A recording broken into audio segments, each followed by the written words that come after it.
नमस्कार, स्वागत आप सभी का हमारी इस खास चर्चा में। आपके साथ मैं हूं ऐश्वर्या। भारत दुनिया का सबसे बड़ा युवा आबादी वाला देश है। वो देश जहां की करीब 31% से ज्यादा आबादी युवा है। आंकड़ों में गिनाने की कोशिश करें तो करीब 37%, जो 37 करोड़ जो जनता है वो युवा है। 31% और 37 करोड़, एक बड़ा वर्ग हमारे यहाँ युवा आबादी से आता है। वो युवा जो रोजगार मांगता है, वो युवा जो काम मांगता है। मगर अफसोस, रोजगार मिलने की बजाय कई ऐसे सरकारी पद हैं जो इस वक्त खाली पड़े हैं। और यही हमारा आज का चर्चा का विषय है। विभागों में पद खाली और बेरोजगार सड़कों पर।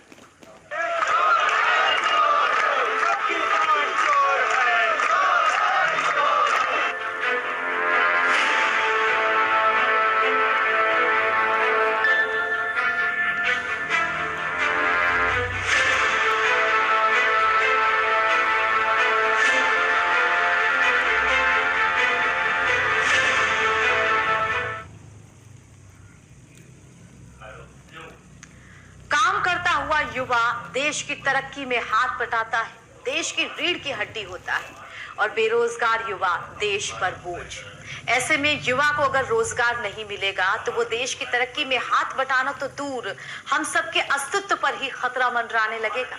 ऐसे में वो युवा जो रोजगार मांग रहा है, वो रोजगार जो उसका हक है, शासन कितनी उस युवा के लिए रोजगार की उपलब्धता करवा पा रहा है?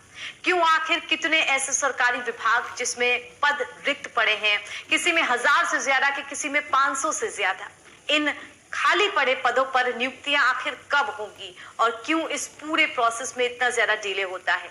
चर्चा करेंगे इसी मुद्दे पर। हमारे साथ मेहमानों का एक पैनल जुड़ेगा, मगर आइए उससे पहले आप सभी को अपनी एक खास रिपोर्ट दिखा देते हैं।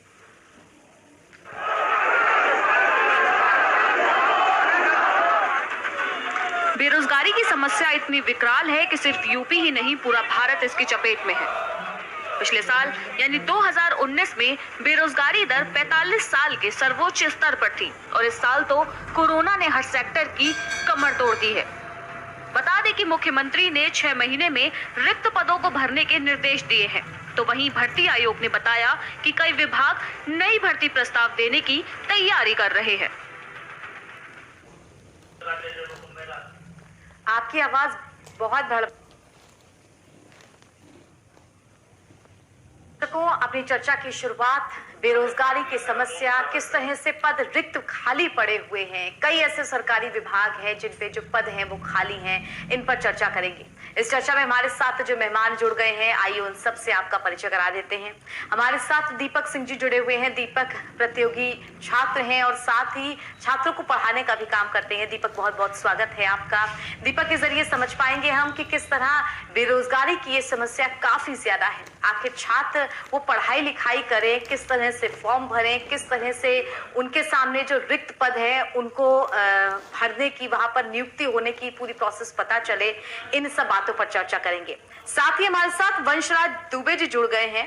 आप अध्यक्ष हैं, आप छात्र विंग के। वंशराज जी, बहुत बहुत स्वागत है आपका। साथ ही हमारे साथ भाजपा की तरफ से धनंजय शुक्ला जी जुड़े हुए हैं। धनंजय जी, बहुत बहुत स्वागत है आपका हमारी इस चर्चा में। तो शुरुआत दीपक जी मैं आपके साथ करती हूँ। थोड़ी सी समस्या पहले हम समझ लेते हैं कि किस तरह से जो आंकड़े हमारे सामने हैं, वो आंकड़े ये दर्शाते हैं कि युवा जो पढ़ा लिखा है, जो रोजगार की अब तलाश में है, उसके सामने कितनी ज्यादा मुश्किलें आने वाली हैं। कई ऐसे सरकारी विभाग हैं जिनमें 1000 से ज्यादा पद खाली हैं। कई ऐसे सरकारी विभाग हैं वहां 500, 200, 600 से ज्यादा पद खाली हैं। इनकी कुल गिनतियां करें तो लाख में पहुंच रही हैं। लेकिन दूसरी तरफ जो युवा है वो बेरोजगार है, फॉर्म भर भर के थक चुका है, एग्जाम दे दे करके परेशान है, लेकिन उसे नियुक्ति नहीं मिल पा रही है। क्या क्या समस्याएं आती हैं छात्र के सामने? वो छात्र जो सरकारी एग्जाम क्लियर करने के लिहाज से प्रतियोगिता परीक्षा देता है। सबसे पहले तो मैं इस चैनल का धन्यवाद देना चाहता हूं। देश का जो चौथा स्तंभ बोला जाता है, उसने हमें अपनी बात रखने का अपने चैनल पे मौका दिया, उसके लिए बहुत बहुत धन्यवाद है। मैं आप लोगों को बताना चाहता हूं कि प्रदेश में 2-3 बड़े विभाग हैं जिससे डायरेक्ट रिक्रूटमेंट होते हैं। उसमें सबसे पहले हम बात करेंगे पुलिस भर्ती जो होती है, उसके लिए एक अलग विभाग है पुलिस भर्ती प्रोन्नति बोर्ड, जिसका काम ही यही है कि वो पुलिस पुलिस की भर्ती करें और देश में जो लॉ एंड ऑर्डर की सिचुएशन है उसमें सुधार। आपको जान के आश्चर्य होगा कि विगत एक दशक में मात्र उत्तर प्रदेश में दरोगा भर्ती की सिर्फ और सिर्फ एक भर्ती है जो कंप्लीट हो पाई है, और वो भी भर्ती सुप्रीम कोर्ट के आदेश के बाद 2019 में कंप्लीट हुई थी। 2016 में दरोगा के पद जो निकले थे वो पद आज भी कोर्ट के सामने हैं।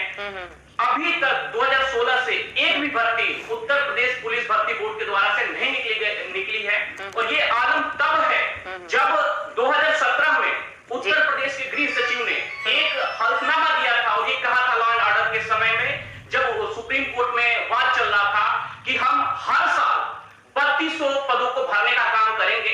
आपको जान के आप लोगों को हम बता दें कि प्रदेश में एक थाने का फार साधक अधिकारी भी FIR लिखने का कार्य करता है। अगर देश में अगर दरोगा भर्ती नहीं होगी तो उसका असर हम बेरोजगार पे तो पड़ ही रहा है। हम दो तरह से मारे जा रहे हैं, एक हम देश की सेवा करना चाहते हैं और ये पद ही नहीं भरना चाहते हैं, और इस सुप्रीम कोर्ट के ऑर्डर के बाद भी वहां पे हल्फनामा देने के बाद भी ये नहीं भरना चाहते हैं। दूसरी जो सबसे बड़ा विभाग है जिसके बारे में हम बात करना चाहते हैं वो विभाग है अधीनस्थ सेवा चयन आयोग। उसमें तो हम बता दें आपको कुल अधीनस्थ सेवा चयन आयोग के खुद कुल पद 86 है, जिसमें 56 पद खाली पड़े हैं। 86 में से 56 खाली पड़े हैं। 86 पद जो अधीनस्थ सेवा चयन आयोग के खुद के हैं, जिसमें क्लरिकल है, जिसमें परीक्षा कंट्रोलर है, बड़े बड़े विभाग। आपको जान के आश्चर्य होगा कि विगत जब से ये आयोग का मतलब जब से ये गवर्नमेंट जब से ये आयोग बना था उसमें 2018 में CB पालीवाल जी ने अध्यक्षता ग्रहण की है। 38,000 के आसपास हजारों में संख्या पद खाली है, जिसकी लगातार सूचना हमको पेपर के माध्यम से और जो विभिन्न समाचार पत्रों के माध्यम से पेपर में आए दिन आती है। आज के न्यूज़पेपर में भी ये आया था कि इतने पद खाली है, शासन से अनुमति मिलते ही भरा जाएगा, लेकिन उस पे कोई भी कार्रवाई नहीं की जा रही है। और ये 2019 में जब दूसरे हमारे आए थे प्रवीण कुमार जी जिन्होंने पदभार ग्रहण किया था, उसके बाद से एक भी अध्याचन उत्तर प्रदेश अधीनस्थ सेवा चयन आयोग से नहीं आया है। जितने भी भर्तियां हैं किसी का रिजल्ट पेंडिंग है। जब 2018 में जो पहली भर्ती है युवा कल्याण अधिकारी, उसका आज फिजिकल हो रहा है, कब इसकी ज्वाइनिंग होगी इसके बारे में भी कोई वो नहीं है। एक भी भर्ती UPSSC ने अपने शासनकाल में इस साल नहीं किया है। जी बिल्कुल, जो युवा है उसका जो वक्त है, उसकी जो उम्र है वो बहुत ही ज्यादा कीमती होती है। इस बात को भी हमें समझना चाहिए। हमारे साथ धनंजय जी जुड़े हुए हैं। धनंजय जी, आप तक अगर मेरी आवाज पहुंच पा रही है तो आपने जो दीपक जी है उनका भी पूरा जो बात उन्होंने रखी उसको सुना होगा, और जो आंकड़े मेरे सामने हैं वो भी मैं आपको गिना देती हूँ। परिवार कल्याण विभाग 1000 से ज्यादा पद उसमें खाली हैं। ग्राम विकास विभाग, राजस्व विभाग, ये सब ऐसे विभाग हैं जिनमें 1000 से ऊपर पद खाली हैं, और सारे विभागों को हम गिन ले तो ये आंकड़ा बहुत ज्यादा पहुंच जाता है। कितने ऐसे सरकारी विभाग जहां पर पद खाली हैं। एक तरफ सरकारी कर्मचारी ये कहते हैं कि उन पर काम का बहुत ज्यादा प्रेशर है, पुलिस जनता की जनसंख्या के हिसाब से बहुत कम है, 2-2, 3-3 लोगों का काम हो रहा है, और दूसरी तरफ युवा भी बेरोजगार है। आखिर ये जो बीच की भर्तियों की प्रक्रिया है वो इतनी जल्दी पूरी क्यों नहीं की जा रही, क्यों लटकती है वो प्रक्रिया?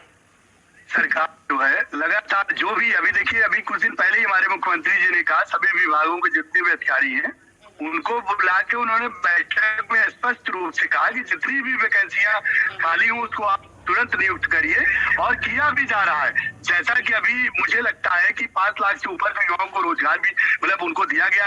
बाकी देखिए, हमारी सरकार युवाओं के लिए हर विभाग में हर तरह की योजनाएं लाई, चाहे जो भी हो। जो देखिए, हमारी सरकार सबका साथ और सबका विकास और विश्वास के साथ सभी वर्गों के लिए, जो भी युवा है सभी युवाओं के लिए, जो युवा जॉब करना चाहता है उनके लिए नौकरी की भी सिस्टम चल रहा है। बाकी जो लोग बिजनेस करना चाहते हैं उनके लिए बिजनेस भी करने के लिए, जो बिना पढ़े लिखे लोग हैं उनको।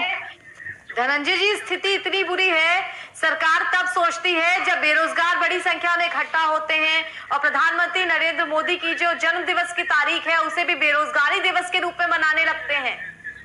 हमारी सरकार लगातार मुझे नहीं लगता है कि उत्तर प्रदेश में या पूरे देश में जो भी, चाहे केंद्र सरकार में आदरणीय मोदी जी हो, चाहे उत्तर प्रदेश में आदरणीय योगी जी हो, मैं देखिए केंद्र सरकार की भी जितनी योजनाएं हैं सब लोगों तक पहुंच रही हैं। जो भी युवा है, कोई मुझे देखिए हमारे जो दीपक जी कह रहे हैं, मुझे नहीं पता है किस बेस से कह रहे हैं। देखिए जो प्रशासन और जो अधिकारी जो भर्तियां हैं उसका काम सरकार कर रही है, मगर अगर युवा बेरोजगार, देखिए मेरा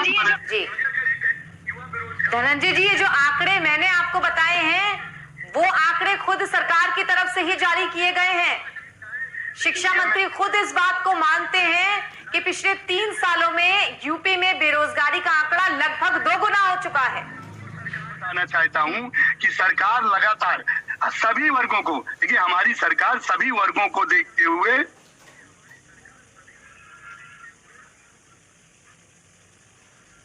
जो भी युवा बेरोजगार है सबको रोजगार देने के लिए सभी तरह की व्यवस्थाएं सरकार प्रदान कर रही है। चाहे केंद्र सरकार ले लीजिए, चाहे यूपी सरकार ले लीजिए, उत्तर प्रदेश सरकार में भी जो लोग, यहाँ तक कि हमारी सरकार पहले क्या था कि लोग जो है रेहड़ी पट्टी वालों तक के लिए भी हम बिजनेस के लिए उनको प्रधानमंत्री योजना के तहत उनको हम सारे अधिकार दे रहे। देखिए मुझे लगता है कि देखिए दीपक जी जो कह रहे जो अधिकारी भर्तियां हैं उसके लिए भी मुख्यमंत्री जी ने बोल चुके हैं, मगर लगातार युवाओं को अभी लगातार हमको लगता है 5 से 10 लाख युवाओं को रोजगार भी, मतलब अभी नौकरियां दी गई। शिक्षक में देख लीजिए 31,000 भर्तियां हुई, अभी भी जो भर्तियां बची है उसके लिए बता दूं वो जो शिक्षक की भर्तियां हैं वो लगभग 70,000 69,000 जो भर्तियां थी उनमें से भी 31 यानी कि 31,000 को नियुक्ति पत्र दिए गए हैं।